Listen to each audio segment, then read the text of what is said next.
for Montreal has this game all tied up. Sabaskevich shoots, deflected, score. It went off a stick. Hudson at the line towards the net. Score! Nick Suzuki, round try. Suzuki, OT winner! Unbelievable! Wow! Quelque chose. Soirée extraordinaire au Temple.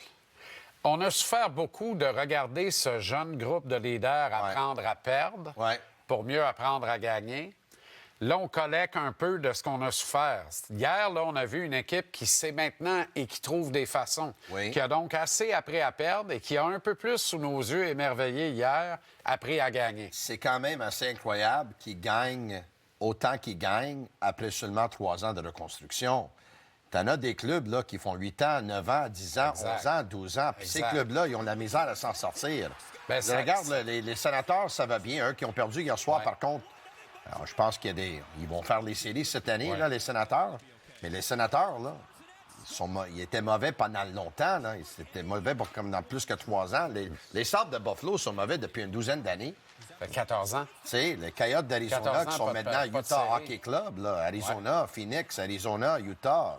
Il y en arrache. Oui, puis ça a pris le déménagement pour qu'on on voit vraiment poindre l'espoir de jours meilleurs. C'est positif à Utah cette année. Là. C'est une équipe qui ressemble aux Canadiens beaucoup. Oui. Le but qu'on vient de voir de Suzuki qui a égalé la marque, là, OK?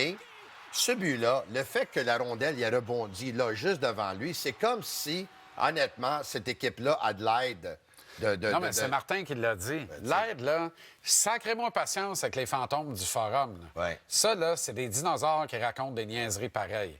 Les fantômes du forum n'ont jamais trouvé le Centre Bell. Non. Eux autres sont assis en haut puis ils disent, puis ils rient d'eux autres en disant, nous autres, on savait comment gagner, pas eux autres. Tu comprends ce que je veux dire? Oui. Mais la mère de Martin, elle rit pas pantoute.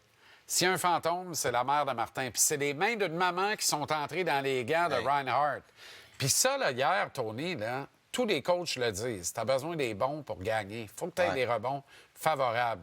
Au score, hier, score final dans les rebonds favorables, 2 pour la Floride, 1 Montréal.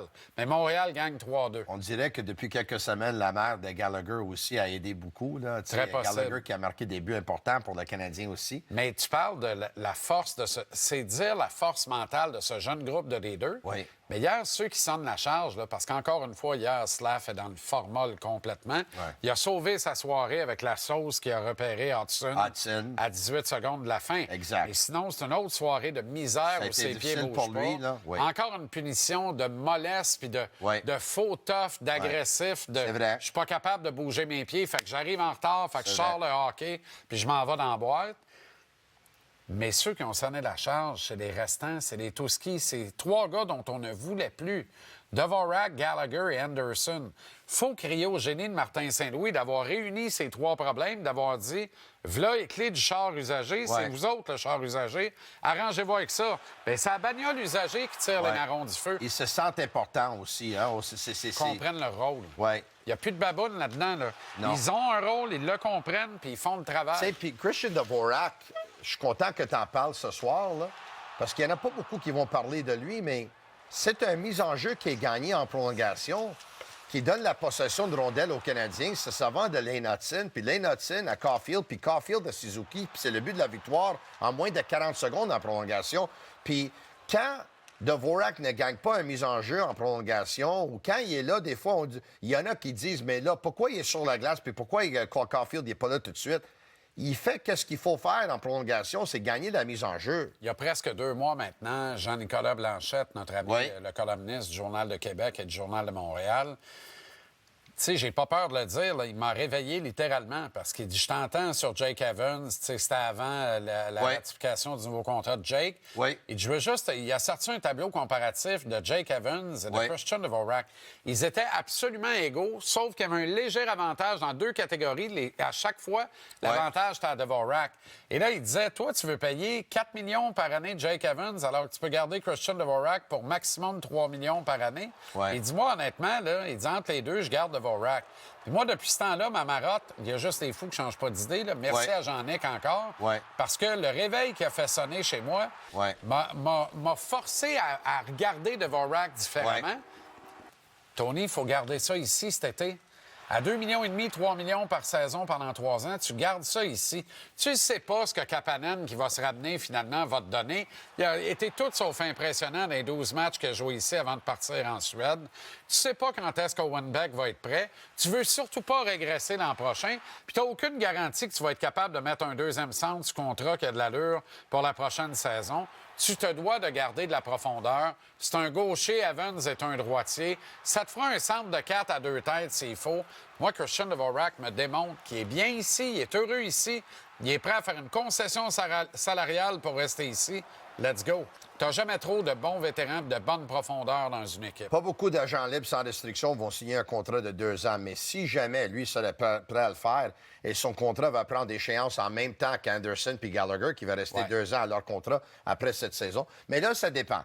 Est-ce que Jake Evans pourrait jouer du hockey de calibre de Christian Dvorak à partir de l'an prochain? Parce que si oui, est-ce que ensuite Owen Beck ou Kapanen pourraient jouer du hockey de Evans? Comprends-tu? Donc, Evans pourrait remplacer Dvorak. Je comprends. Quelqu'un peut remplacer Evans. Comme ça, tu rajeunis l'équipe puis tu. Moi, je préfère garder le centre puis laisser partir Armia. Puis là, tu rentres un des deux kids pareil. Ouais. Tu comprends? Tu rentres un des deux kids pareil. Pezzetta sera plus là, Armia sera plus là. Tu as 2 places de libre.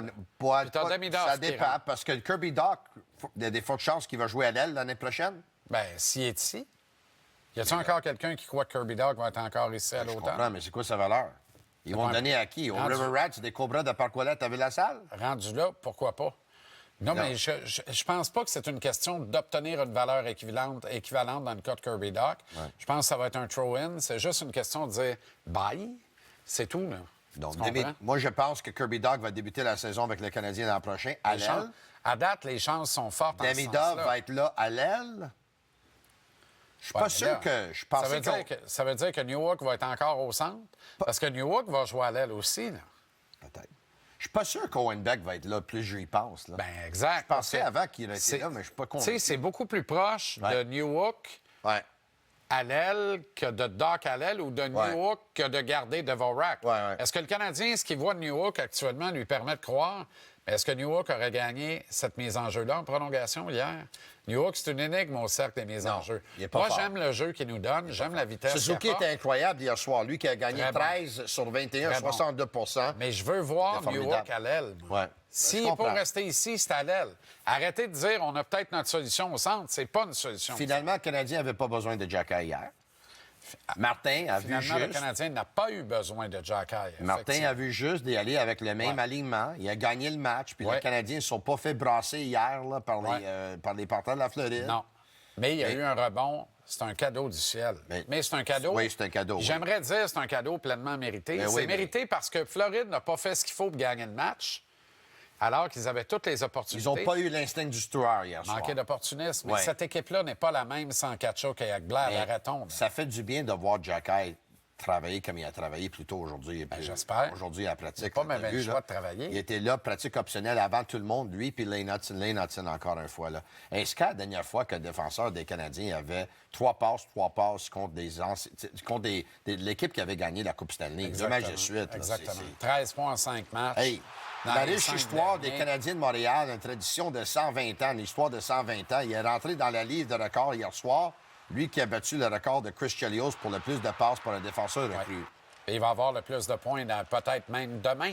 Dans Il un peut match régler demain. ou deux, Un match ou deux, c'est réglé. Ouais. Puis dans 3 matchs maximum, il efface le légendaire Nicholas Lidstrom du livre des records. Ouais. Plus grand nombre de points par un défenseur recru. oui, je vais aller... C'est incroyable. Incroyable. Et Larry Murphy, non. Larry Murphy est admissible. Larry Murphy est admissible. Non, si je ne me trompe pas, c'est... C'est-à-dire que c'est Larry Murphy avait- Lidstrom, c'est fait, C'est fait. pour le plus grand nombre de passes. Oui. Dans l'histoire de la Ligue nationale par un défenseur recru, prochaine cible, Larry Murphy. 60 passes dans une saison complète qu'en 1980. Et il peut l'atteindre. Il Ouais, peut ouais. le plus grand Il nombre peut- de points dans le cas de Murphy. Dans Murphy, oui, 76 Pour elle. points, mais ça, il ne battra pas. Mais il ne va pas aller chercher 15 points dans les prochains 8 Je ne matchs. sais pas, mais là, il roule à 3 points par match. Oui, depuis 2 matchs, oui. C'est délirant. Là. Puis, Ouais. tu sais, ce qu'il a fait hier est sensationnel, Mais encore une fois. Lui est au courant de ce record-là. est au courant de tous les records. C'est un étudiant de la game. Là. Puis il va tout donner pour essayer de battre ce record-là. Mais hier, là, on le voit réfléchir sur la fameuse dernière mise en jeu en territoire défensif. Là. Ouais. Tu le vois scanner la glace de droite à gauche. Il est le long de la clôture. Et tout de suite, là, il dit OK, ça ne se réglera pas ici. Ouais. Moi, je pars, puis je prie de Jésus que la rondelle arrive. Puis si elle arrive, je vais faire le reste de la job. Il avait tout scanné ça. On était sur la même page hier soir, ici à GC, quand on a dit que Lane Hudson, il est le meilleur défenseur des Canadiens de Montréal, puis avec Nick Suzuki, le meilleur joueur des Canadiens de Montréal.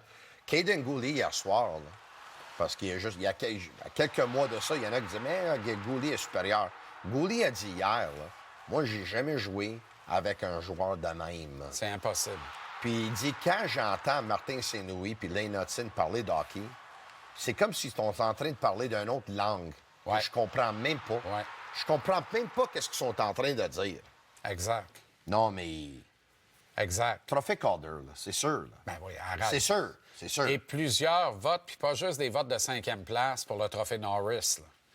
Je vois mal comment quelqu'un qui est appelé à voter top 5 trophée Norris, mais pas Lane Hudson, 5 ou 4, je le vois pas. En voyant qu'il y a 200 membres des médias qui vont voter, il va recevoir des votes comme 4 ou 5. C'est sûr. Mais il y en a plusieurs défenseurs qui vont recevoir des votes. On s'entend pour dire que Cale Makar va le gagner, mais si Columbus rentre dans les séries, c'est Werenski qui va le gagner. Ça fait du sens? Moi, je pense que Makar va le gagner. OK, Makar va le gagner. OK? C'est pas possible que Makar passe 2 ans sans gagner le trophée Norris. Werenski va avoir des votes.